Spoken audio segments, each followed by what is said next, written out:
Great Scott. Great Scott. Great Scott.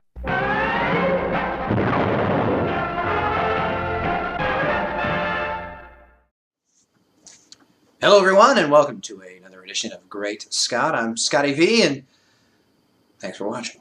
So I wanted to talk a little bit about my feelings on Zack Snyder, what he has told us in the past, and what looks like it might be happening as we move into Batman v Superman: Dawn of Justice. Now, once you hear the title, you kind of already know he's gone back on some of the things he said that he thought or felt about Superman when he was first filming Man of Steel. It was kind of clear that he was a fan of Superman. He made a big deal about how he was the greatest, he was the first, he was the one he always wanted to work on, he was so glad he was getting to do it.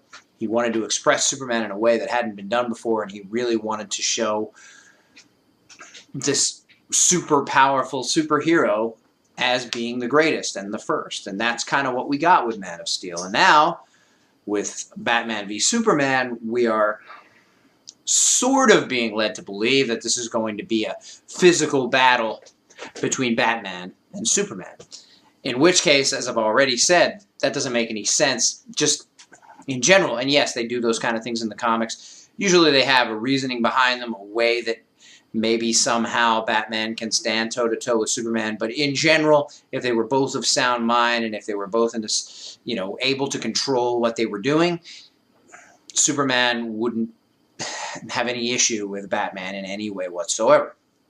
And Batman should also be smart enough to know that he couldn't go up against Superman in any way whatsoever. But some of the rumors we're hearing about Batman breaking into Luthor Corp at the end of the movie to steal kryptonite, that could be possible. First of all, since it supposedly came from an extra who was working on the film, I'm pretty sure you're not supposed to go talking about that kind of stuff. And as an extra, a lot of times you're trying to get work later on and become an actual actor.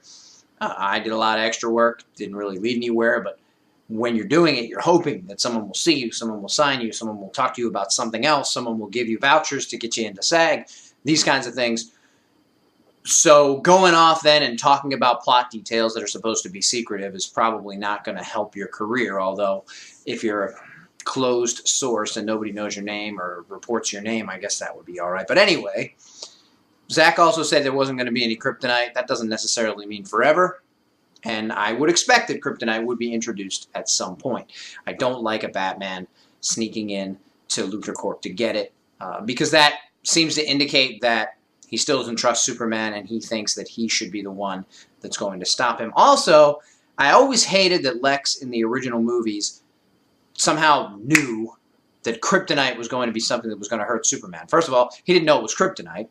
Second of all, if he did know it was kryptonite, in other words, a meteorite from the planet Krypton, which there'd be no way to figure out just by stealing it from somewhere, how would he know that that would hurt him anyway? And how did he then know that it was kryptonite? Or how did he know that it came from his planet? And why would a piece of his planet hurt him? And why would he think that it would?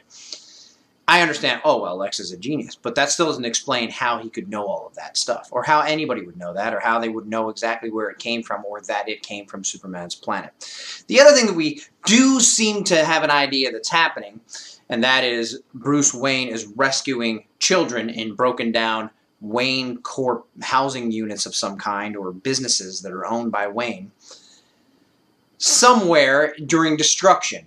And the speculation is that these are flashbacks during Superman's battle in Metropolis, and that Bruce Wayne is there, and that this is going to give him his impetus for being against Superman in the film, which kind of makes sense, but also makes Superman look like a bad guy, and makes him look like the villain that lots of other non-fans and non-believers are pointing him out to be after Man of Steel. Look at him. Look at how much destruction he caused. Look at the people he disregarded. Now Zack's going to go in and point it out to them, prove to them that they're right, give them what they've been complaining about from the beginning, instead of saying, look, these are some scenes we didn't see of Superman saving people, of people not needing to be saved because they were already evacuated.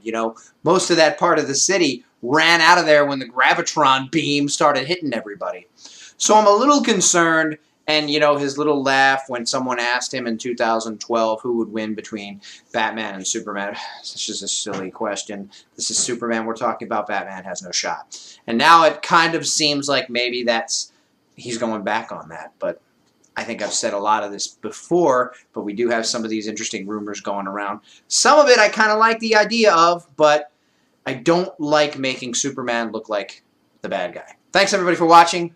And remember, always look up in the sky.